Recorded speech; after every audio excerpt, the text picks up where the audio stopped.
Hello and welcome back to our daily PYQ series where we solve 5 PYQs every day and we solve them so well कि हम answer के साथ साथ हर option को discuss करते हैं एंड अगर वो इनकरेक्ट है तो उसके रीजंस देखते हैं कि वो इनकरेक्ट क्यों है। Then there are many questions, in fact हमारे प्रीलिम्स में भी बहुत सारे क्वेश्चंस ऐसे होते हैं जो सीधा सीधा नॉलेज से हम सॉल्व नहीं कर सकते हैं, तो उनमें क्या लॉजिक लगा के हम उसे सॉल्व कर सकते हैं। We even see this. Apart from this, very important UPSC के ट्रेंड्स हैं। हर सब्जेक्ट के अपने अपने ट्रेंड्स हैं, राइट। तो पॉलिटी के जो ट्रेंड्स हैं ना, क्वेश्चन फ्रेमिंग में, स्टेटमेंट फ्रेमिंग में, हम उन सारी चीज़ों को भी डिस्कस करते हैं वेर डिस्कसिंग द पीवाईक्यूज। तो इन दिस मैनर हम 5 पीवाईक्यू कर रहे हैं डेली, लेकिन with great quality. All right, चलो। तो this is day 9 of this PYQ series and जो भी आई होप कि ये काफ़ी यूज़फुल हो रहा हो आप सबके लिए। And as I have already said in every lecture कि अगर आपको कुछ भी लगता है कि इसमें एडिशन आपको चाहिए जो कि आपकी प्रिपरेशन में हेल्प करेगा, just let me know comment section में। I definitely incorporate it from next time, ठीक है। तो चलिए, we will continue with fundamental rights only आज भी। होपफुली ये कल ख़त्म हो जाएगा इसके पीवाईक्यूज। तो चलो, and yes, before proceeding, please subscribe to our channel and do like the video if you're liking our content, because इन्हीं चीज़ों के through, because these things are are motivation कि हम सही डायरेक्शन में आपकी हेल्प कर पा रहे हैं, राइट। चलो, so I have already given this table पुरानी पीडीएफ्स में भी, जो फंडामेंटल राइट्स की पीडीएफ्स हैं। तो इस टेबल में व्हाट हैव आई टोल्ड कि हमें सब दो से तीन चीज़ें याद रखनी है, ठीक है। पहला ये कि कैटेगरीज याद रखनी है of the rights, which is like right to equality, then right to freedom, है ना। एंड आगे क्या है हमारे पास, right against exploitation and so on. तो एक चीज़ हो गई, कैटेगरी याद रखनी है। I right here. एक आपको याद रखना है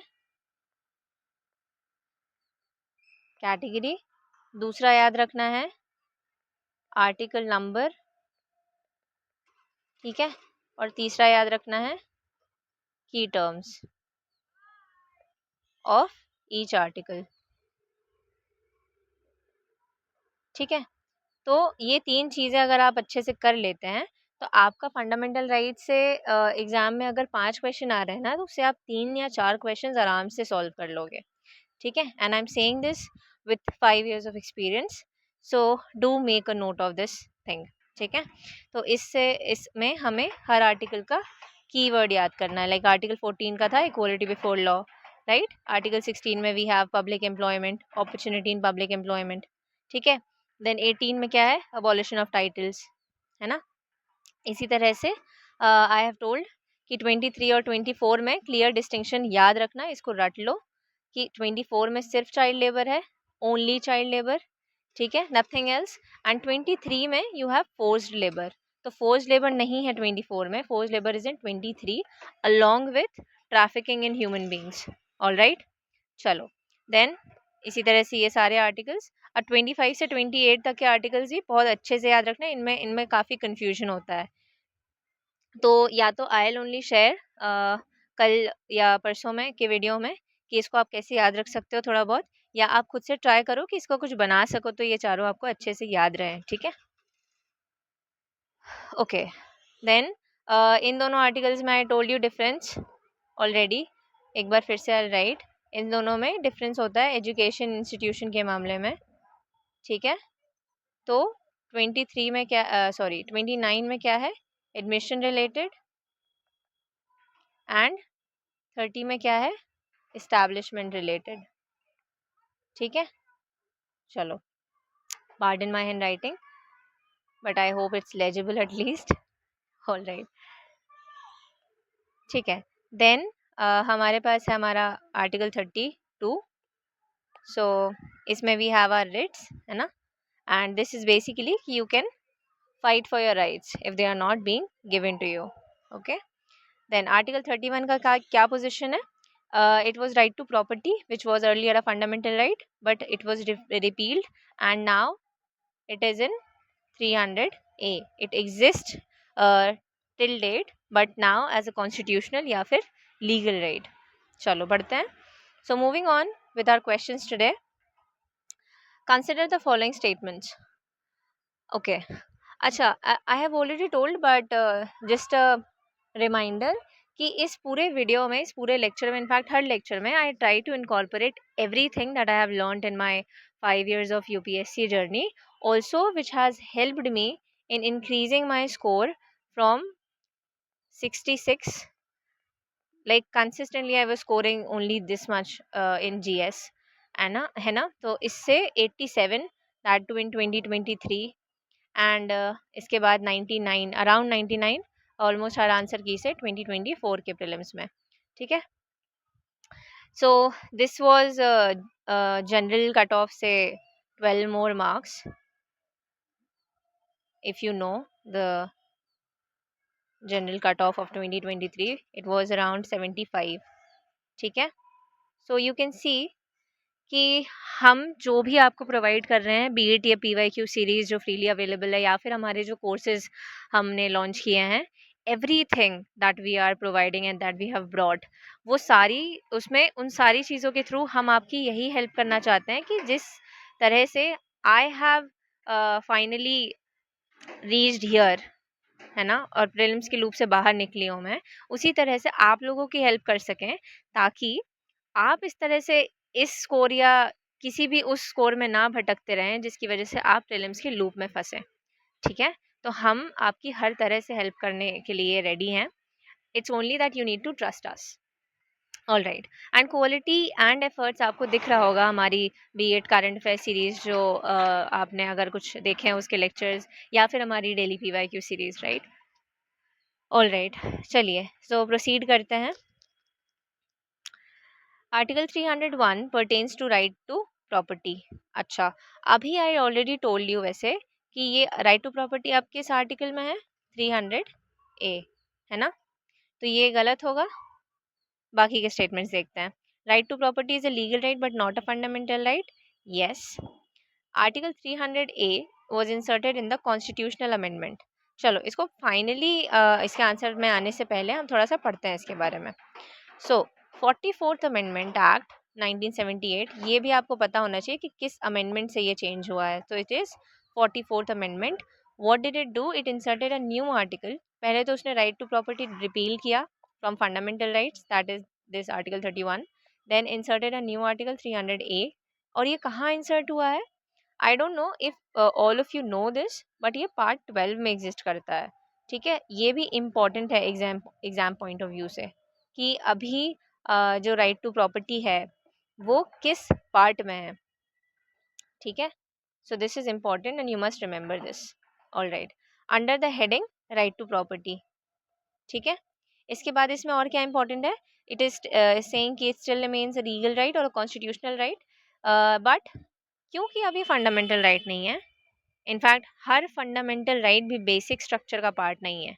आई होप आप सबको ये पता हो कि हर फंडामेंटल राइट बेसिक स्ट्रक्चर का पार्ट नहीं है। तो अब ये जो राइट टू प्रॉपर्टी पहले फंडामेंटल राइट था, अब तो वो एक लीगल राइट है सिर्फ। तो बहुत ही कम चांसेस है कि ये बेसिक स्ट्रक्चर का पार्ट हो, है ना, ऐसे भी। But we have clear information that it is not now. All right, चलो अब देखो, एक और चीज़ यहाँ पे आई टेल यू। हाँ, तो 300A was inserted in the constitutional amendment. Yes, अभी हमने देखा कि this was inserted by 44th constitutional amendment. ठीक है, so this is correct. Now this is correct and this is correct. ये अब लेकिन यहाँ पे एक और चीज़ ध्यान दो। मान लो कि आपको नहीं पता है कि इस आर्टिकल या इस आर्टिकल में क्या है एग्जैक्टली, बट एक चीज़ ध्यान दो कि फर्स्ट स्टेटमेंट में वो राइट टू प्रॉपर्टी से डील कर रहा है, सेकंड स्टेटमेंट में भी राइट टू प्रॉपर्टी से डील कर रहा है, तो थर्ड स्टेटमेंट में वो ये आर्टिकल ऐसे ही तो उठा के नहीं देगा रैंडमली, राइट।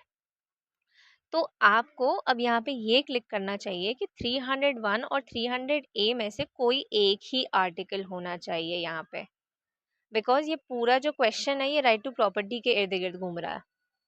ठीक है, आया समझ क्या नोटिस करवाना चाह रही हूँ? तो इस तरह से भी आपको थोड़ा सा ध्यान देना है। अब ये आई एम श्योर सबको ही पता होगा, सेकंड वाला स्टेटमेंट, तो उससे एक तो एलिमिनेट हो जाएगा, लेकिन अब हमारे पास बचेगा ये और ये। ठीक है, तो अब अगर हमको ये पता चल जाए कि 1 या 3 इन दोनों में से कोई एक ही सही है, तो क्या हम आंसर तक पहुंच सकते हैं सिर्फ इतना पता होने से कि इन दोनों में से एक ही सही है, और 2 तो सही है ना। तो अगर 2 सही है और 3 और 1 में से एक सही है, तो ये भी नहीं होगा। तो हमारे पास क्या ऑप्शन बच रहा है? बी। देखा आपने किस तरह से ये वाला क्वेश्चन सॉल्व हुआ है, लॉजिक से, है ना। चलो, तो ये हमने कैसे सॉल्व किया? By logic also. ठीक है, चलो इसके बाद हम अब इसको थोड़ा सा और पढ़ लेते हैं। देखो अब इसके इम्प्लीकेशंस क्या हैं। ठीक है, so it can be regulated, that is curtailed, abridged, modified, इसको सब कुछ किया जा सकता है, लेकिन अब by ordinary law of parliament. अगर ये फंडामेंटल राइट रहता तो क्या ऑर्डिनरी लॉ से हो जाता सारे चेंजेस? नहीं, उस केस में क्या वाली कौन सी कंडीशन लगती? स्पेशल मेजोरिटी वाली, है ना। स्पेशल मेजोरिटी वाली कंडीशन लगती इसको अमेंड करने के लिए। चलो, तो एक तो ये चेंज हो गया। उसके बाद it protects private property against executive action but not against legislative action. So see, यहाँ पे ये कहना चाह रहा है कि स्टेट लेजिस्लेचर या पार्लियामेंट प्राइवेट प्रॉपर्टी को किसी भी तरह से अक्वायर या फिर उस पर कुछ भी कंट्रोल कर सकती है थ्रू अ लॉ। ठीक है, लेजिस्लेटिव एक्शन का मतलब क्या होता है? बाय मेकिंग अ लॉ, है ना। लेकिन एग्जीक्यूटिव एक्शन अभी भी कंट्रोल्ड है और रिस्ट्रिक्टेड है। एग्जीक्यूटिव एक्शन के अगेंस्ट अभी भी प्रोटेक्शन है इसमें। आई होप कंफ्यूजन नहीं हो रहा है। अगर ऐसा कुछ भी कंफ्यूजन होता है या डाउट है, let me know, I will explain once again tomorrow. ठीक है, तो एग्जीक्यूटिव एक्शन क्या होता है कि जैसे कोई भी गवर्नमेंट ऑफिशियल है, ठीक है, उसने किसी भी अपने काम के लिए बस बिना किसी लॉ के, बिना किसी लीगल फ्रेमवर्क के किसी की प्रॉपर्टी को या लैंड को हड़प लिया अपने पर्पस के लिए, तो उसके खिलाफ एक्शन लिया जाएगा। ठीक है, बिकॉज वो एक आर्बिट्री यूज ऑफ पावर हुआ। So that is not allowed, that is still not acceptable. Okay, लेकिन अगर लॉ बना दिया गया है एक लीगल फ्रेमवर्क के थ्रू, कोई गवर्नमेंट ऑफिशियल कुछ कर रहा है, सो दैट इज अलाउड। ठीक है, ओके, चलो नेक्स्ट वाला क्या है? In case of violation aggrieve person can not directly move to the supreme court. Obviously since it is no longer a fundamental right, directly supreme court हम नहीं जा सकते in case of right to property का violation. Okay, लेकिन still we can move to the high court, है ना, because we all know कि high court provides remedy for legal rights also, not just fundamental rights. ठीक है, चलो, so this is understood. Then last है हमारा no guaranteed right to compensation. अब देखो इसको अच्छे से समझ लेते हैं। आज इसमें काफ़ी कन्फ्यूजन होता है कि क्या हम कॉम्पनसेशन ले ही नहीं सकते हैं।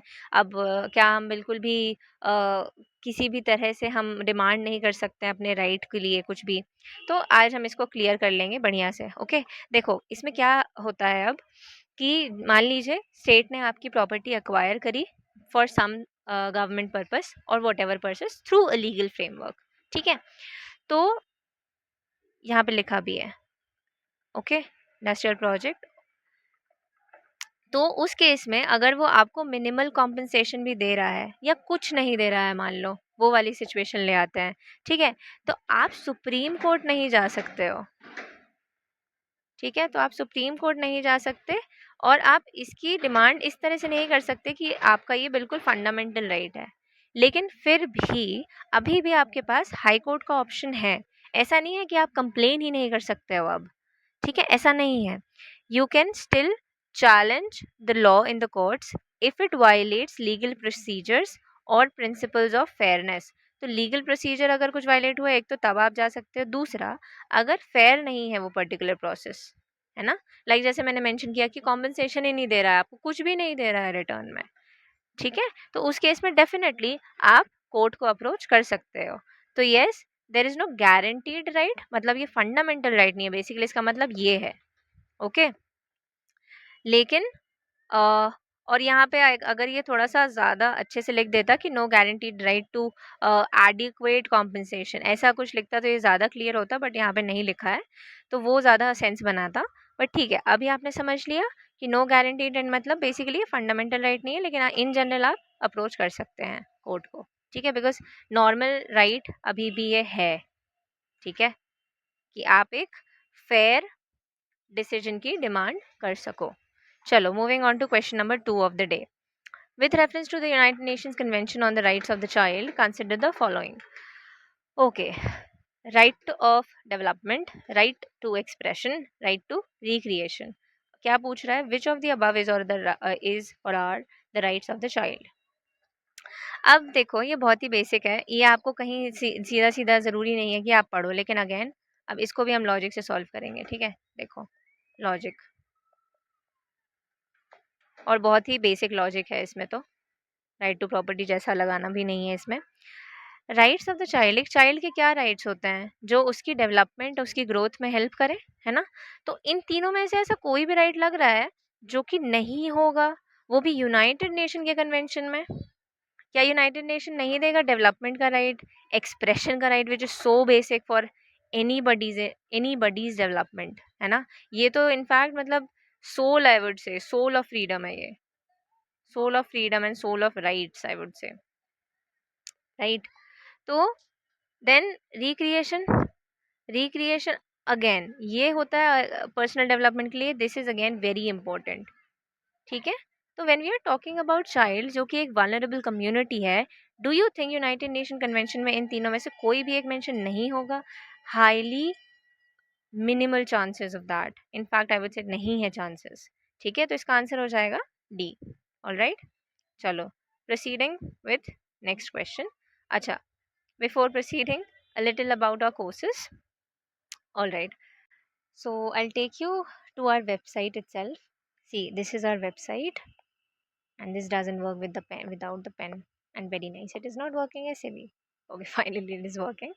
So see, this is our website, and यहाँ पे आप scroll down करोगे तो you'll get our courses. Now I'll share little details about our courses. See, our best program is this one, prelims customized mentorship program. तो why is this best? See, because इसमें when we are saying customized mentorship, no, we mean it. Now how do we do this? See, we form a group जिसमें student होता है और mentor होता है, that's all. No other student, no other members. Okay? इससे हम क्या ensure करते हैं कि वो स्टूडेंट की जो भी पर्सनलाइज अप्रोच चल रही है उसकी प्रिपरेशन के लिए हम सिर्फ उसी से स्टिक करें, देर इज़ नो अदर कचरा in that particular group. Okay, वरना काफ़ी groups you must have seen जो भी मेंटोरशिप प्रोग्राम्स होते हैं, there is a lot of students एक ही ग्रुप में, तो काफ़ी इन्फॉर्मेशन ऐसी रहती है जो हमारे यूज़ की नहीं है, and that leads to only wastage of time. Along with that, आप अपनी पर्सनल चीज़ें या फिर ट्रैकिंग उसमें अच्छे से नहीं कर पाते हो, because you are not the only one in that group, but we have solve that for you by forming this course, this programme, ठीक है। तो इसमें you get a dedicated mentor, उसके साथ साथ you get a detailed planner, जैसे you can see यहाँ पे जनवरी प्लानर, सी, तो ये प्लानर है, इसका ट्रायल अवेलेबल है, यू कैन सी। और अगर आपको और डिटेल में इसको देखना है तो I have also uploaded a video YouTube में which is freely available, you can go to UPSC mentorship वाला playlist in our channel, and आप वहाँ पे जाके देख सकते हो, ठीक है। तो you get a planner according to your preparation level, उसके साथ साथ you get current affairs of 2.5 years, because see UPSC के ट्रेंड के हिसाब से एक साल का current affairs is not enough, लेकिन डोंट वरी, क्योंकि ये 2.5 साल का होगा, लेकिन आपको पढ़ने में ये एक साल जितना ही लगेगा, because we will be framing current affairs in such a manner to the point and prelim specific. Okay, other जो भी कोचिंग इंस्टीट्यूट्स हैं या मेंटोरशिप प्रोग्राम्स हैं, वो करंट अफेयर्स कैसे प्रोवाइड करते हैं, जो प्रीलिम स्पेसिफिक बस नहीं है, वो मेंस लाइक इन्फॉर्मेशन भी दे देते हैं, लेकिन आपको नहीं पढ़ना है अभी, है ना, हमारे पास इतना टाइम नहीं है वेस्ट करने के लिए। सो इस तरह से हम 2.5 ईयर्स का करंट अफेयर्स भी सिर्फ एक साल जैसा ही फील कराएंगे आपको। ओके, इसके अलावा there is a lot more in this programme, जैसे कि लूसेंट के लेक्चर्स होने वाले हैं फ्रॉम फेब्रवरी, ठीक है, और there would be CSAT guidance, all right, and everything else that you need for your prelims 2025। Okay, तो please give it a look, give it a thought, and कोई भी क्वेरी है तो हमें आप मैसेज कर सकते हो या डीएम कर सकते हो, या सी वेबसाइट के आप जब नीचे जाएंगे तो यहाँ पे आप हमारा व्हाट्सएप कॉन्टैक्ट नंबर भी दिया हुआ है और टेलीग्राम चैनल का लिंक भी है, तो आप या तो टेलीग्राम पे हमें मैसेज कर दो, डीएम कर दो, या फिर व्हाट्सएप में भी आप मैसेज कर सकते हो। ओके, चलिए अब लौटते हैं हमारे लेक्चर पे। ठीक है, तो इसके अलावा जो हमारे बाकी लेक्चर्स हैं, लेक्चर्स हम सेइंग कोर्सेज हैं, वो है एक है प्रीलिम्स प्रोग्राम विदाउट मेंटोरशिप। तो इसमें मेंटोरशिप के अलावा बाकी सारी चीज़ें होंगी। And why not mentorship? Because इस प्रोग्राम में ये जो कस्टमाइज मेंटोरशिप प्रोग्राम है इसमें सिर्फ 200 सीट्स हैं। और ये क्यों? बिकॉज हम अपनी क्वालिटी नहीं गिराना चाहते हैं। ठीक है, हम हर स्टूडेंट को पर्सनलाइज गाइडेंस देना चाहते हैं। Okay, in literal sense. ठीक है, then there is only current affairs and PYQs programme, अगर आपको मेंटोरशिप की नीड नहीं है। देन अगर इन तीनों की नीड नहीं है तो सिर्फ current affairs programme, because I am sure ये तो हर अटेम्प्ट में हर एक एस्पिरेंट का हेडेक होता है करंट अफेयर्स, है ना। तो आपको पूरा 2.5 ईयर्स का मिलेगा करंट अफेयर्स इसमें। And I assure you, you will not regret buying this course, in fact any of these courses. ठीक है, so just lay your trust and be assured of your success. चलिए,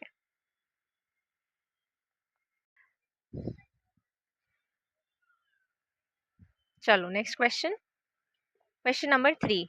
In India, if a religious sect or community is given the status of a national minority, what special advantages it is entitled? Okay, just a minute. This is point number 3. Okay. So see, अगर minority status दे दिया है हमने, तो we know कि fundamental rights में क्या provision है माइनॉरिटी के लिए, separate provisions. The two articles that we have for minorities are, recall कर लो मेरे लिखने से पहले, आर्टिकल 29 एंड 30, है ना। चलो अब पढ़ते हैं इसमें ऑप्शंस क्या है। ठीक है, और इन दोनों आर्टिकल्स में क्या है, अभी हमने ऊपर भी देखा था, इसमें है कि वो अपना कल्चर, लैंग्वेज, स्क्रिप्ट कुछ भी प्रोटेक्ट कर सकते हैं। Plus nobody can be denied admission on this ground कि वो माइनॉरिटी से है। फिर आता है 30 में क्या है कि they can establish and administer their own educational institutions. Okay, चलो अब पढ़ते हैं इसके options. So for a minority, it can establish and administer exclusive education institutions. Exclusive लिखा है तो इससे भटकना नहीं है कि नहीं नहीं ऐसा तो नहीं होगा, ऐसा है, ये सीधा सीधा फंडामेंटल राइट है। ठीक है, so this is correct. Next, the president of India automatically nominates a representative of the community to Lok Sabha. सबसे पहले आप ये देखो कि प्रेसिडेंट नॉमिनेट कर रहा है कहाँ पे, लोकसभा में। उस टाइम तो चलो देयर वाज सम नॉमिनेशन, लेकिन उस टाइम पे भी नॉमिनेशन किस में था, अगर आपको याद हो, लोकसभा में नॉमिनेशन उस टाइम पे सिर्फ एंग्लो इंडियन में था। ठीक है, it is not Rajya Sabha, which is now not present. अब तो ये भी नहीं होता है। ठीक है, लेकिन उस टाइम पे भी अगर था कुछ तो एंग्लो इंडियंस के लिए था। तो मेजरली जो नॉमिनेशन होता है वो किसके लिए होता है, वो होता है राज्यसभा में, है ना। ठीक है, तो आप यहाँ पे दो चीज़ें अगर आपने नोटिस कर ली, एक तो ये कि लोकसभा में नहीं होता है कोई और nomination apart from Anglo Indian, लेकिन अब ये भी नहीं होता है। So there is no nomination in Lok Sabha currently. Okay, ये आप याद रखना इनफैक्ट। ठीक है, तो यहाँ से ही ये गलत हो जाएगा कि भाई लोकसभा में तो ऐसा कोई नॉमिनेशन होता ही नहीं है, तो ऑटोमेटिकली नॉमिनेट होने की तो बात ही नहीं आ रही है। ठीक है, और अब आते हैं वो दूसरे वाले पॉइंट में कि नॉमिनेशन प्रॉपर एक प्रोसीजर और एक गाइडलाइन के थ्रू होता है, there is nothing like automatic कुछ भी। ओके, चलो, तो ये हो गया हमारा इनकरेक्ट। ओके, और एक एक जैसे भी करेक्ट और एलिमिनेट होता जाता है ना, तो उससे भी आप यहाँ पे ऑप्शन छाटते जाया करो अगर आप बहुत श्योर हो। If you are very sure कि फर्स्ट इज करेक्ट, मतलब ये नहीं होगा। ठीक है, ये आप ध्यान रखो। ऑल राइट, चलो इसके बाद थर्ड वाला पढ़ते हैं। It can derive benefits from the prime ministers 15 point programme. तो अब इसमें थोड़ा सा आपको पता होना चाहिए कि 15 पॉइंट प्रोग्राम क्या है। ओके, अब देखो 15 पॉइंट प्रोग्राम थोड़ा सा पढ़ते हैं। चलो, सो 15 point program is an overarching program covering various schemes or initiatives and it is implemented throughout the country. इसका एम क्या है Its aim is to ensure that benefits of various government schemes for the underprivileged reach the disadvantaged sections of the minority communities. ठीक है, तो ये जो 15 point programme होता है ना, ये पर्टिकुलरली माइनॉरिटीज के लिए ही होता है. ओके, ये माइनॉरिटीज के लिए ही है.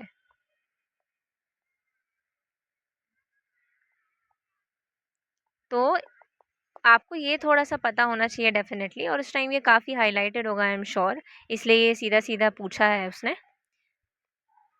सो अगर आपको ये पता है, इसमें थोड़ा सा ये था कि आपको करंट अफेयर्स पता होना चाहिए, तो अगर आपको ये पता है, you will be able to solve this question very easily. Okay, and this answer is 1 and 3. ठीक है, चलो अब देखो, एक और चीज़ ध्यान दो. अभी तक हमने जितने भी क्वेश्चन किए हैं, this is day 4 of fundamental rights, है ना. तो आपने ध्यान दिया होगा कि ये पहला ही क्वेश्चन है आई गेस जिसमें करंट अफेयर्स का थोड़ा सा देखने को मिल रहा है हमको, कि हमको करंट अफेयर्स पढ़ने की ज़रूरत थी कि न्यूज़ में क्या है, राइट. इसके अलावा जो भी क्वेश्चंस हमने अभी तक किए हैं, या तो हमने उसको लॉजिक से सॉल्व कर लिया है या फिर हमारे उस टेबल से. ठीक है, थोड़ा बहुत हाँ कुछ आर्टिकल्स की डेप्थ में जाके, but that was also very less. ठीक है, so keep noticing this also. Okay, अगर आपने पुराने लेक्चर्स नहीं देखे हैं ना, तो आप प्लीज़ देखो, आपको बहुत आइडिया मिलेगा पॉलिटी के लिए एटलीस्ट. चलो, moving on to question number 4. Right to consider the following: right to education, right to equal access to public service, right to food. अब ऐसे क्वेश्चंस में ना एक और एडवाइस देती हूँ आज, कि जब आपके पास कंसिडर द फॉलोइंग के बाद सीधा ये दिया रहा है ना ऐसे ऑप्शंस, तो पहले ना ये पढ़ लिया करो, ये जो नीचे दिया रहता है ना ये पढ़ लिया करो, ताकि आपको पता रहेगा कि वो पूछ क्या रहा है, फिर ऑप्शंस पढ़ो, ऐसे में टाइम बचता है. ओके, चलो. Which of the following is और आर ह्यूमन राइट और human rights under universal declaration of human rights. Okay, ठीक है, तो बेसिकली वो हमसे पूछ रहा है कि इनमें से ह्यूमन राइट्स कौन से होंगे, अगेन यूनिवर्सल डिक्लेरेशन में, तो ये ग्लोबल लेवल पे है. Let's see. Right to education, basic for development I guess. Then equal access to public service, again a basic right for normal life. Right to food, इसको तो कैसे ही हम नहीं बोलेंगे ह्यूमन राइट, है ना. ठीक है, तो very very simple question this was, and its answer is 1, 2 and 3. Okay, चलो, last question of the day. Which article of the Constitution of India safeguards one's right to marry the person of one's choice? अब देखो, ये जो है ना right to marry, ये directly mention नहीं है, आपको लक्ष्मीकांत में नहीं मिलेगा, लेकिन चलो ऑप्शंस देखते हैं. आर्टिकल 19, आर्टिकल 19 को तो हमने बहुत अच्छे से पूरी तरह से पढ़ा है, and article 19 basically deals with right to freedom, और उसमें भी किस किस चीज़ की फ्रीडम है दैट ऑल्सो वी नो, है ना. तो इसमें तो नहीं है राइट टू मैरी. ठीक है, बिकॉज हमने हर प्रोविजन पढ़ा है आर्टिकल 19 का, और 19 में ऐसा कोई स्कोप नहीं है कि हाँ ये नहीं लिखा है तो ये हो सकता है, इतना इस चीज़ का स्कोप तो नहीं है एटलीस्ट. ओके, फिर आते हैं article 21. Now article 21 is right to life and personal liberty. ठीक है, right to life, when we use life, तो लाइफ में बहुत सारी चीज़ें आ जाती हैं. ठीक है, including this. Isn't this getting married a part of life? है ना. ठीक है, तो इसको चलो, ये काफ़ी प्रोबेबल ऑप्शन लग रहा है, बट इसको ठीक है थोड़ा सा होल्ड पे रखते हैं जब तक हमने बाकी ऑप्शंस नहीं देखे हैं, because I have already told पहले भी कि हमको सारे ऑप्शंस देखने के बाद ही आंसर मार्क करना है. ठीक है, चलो. आर्टिकल 25, आर्टिकल 25 तो deals with religion. Now religion में ये रिलीजन से रिलेटेड तो नहीं लग रहा है ना. फिर आता है आर्टिकल 29. नाउ आर्टिकल 29, और अगर इसमें हाँ इसमें थोड़ा सा कन्फ्यूजन अगर है हो भी रहा है ना, तो अगेन जैसे इसमें सब कुछ क्लियरली मेंशन्ड है ना, वैसे 25 में भी इट्स वेरी क्लियर कि उसमें क्या है, राइट. प्रैक्टिस, प्रोफेस, है ना, एंड प्रोपगेट योर रिलीजन, सीधा सीधा सिर्फ ये 3 वर्ड्स हैं उधर पे. इसमें 29 डील्स विद माइनॉरिटी, हमने अभी ऊपर भी देखा ऑलरेडी, तो माइनॉरिटी से ये एक्सक्लूसिव राइट्स है माइनॉरिटीज़ के, nothing like this exist here. ठीक है, so now we are left with option number B only.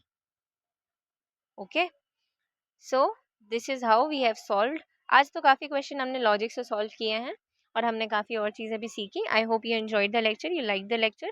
Please subscribe to our channel and like the video if you are liking these efforts of ours, और अगर ये थोड़ा-सा भी helpful हो रहा है, ठीक है? Alright, that was lovely having you all with me, and thank you, have a lovely day.